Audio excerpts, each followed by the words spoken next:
If you don't know this about the endocrine system, you are going to fail your endocrine test in MedSurg. It's that chart that lists the major endocrine glands in the body and their corresponding hormones. You seriously have to have that chart memorized if you want a prayer of doing well on your endocrine unit in nursing school.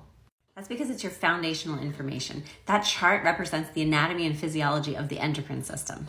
And if you hang around me for 2 seconds, you know that I recommend students study using the silver bullet study system. And the first step is always to identify the foundational content you have to know before you can go on to understand and think about the more advanced information.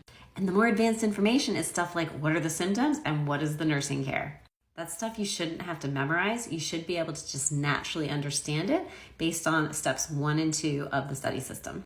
But when you put in that extra time to make sure you have studied and memorized that endocrine chart down cold, it makes everything else so much easier.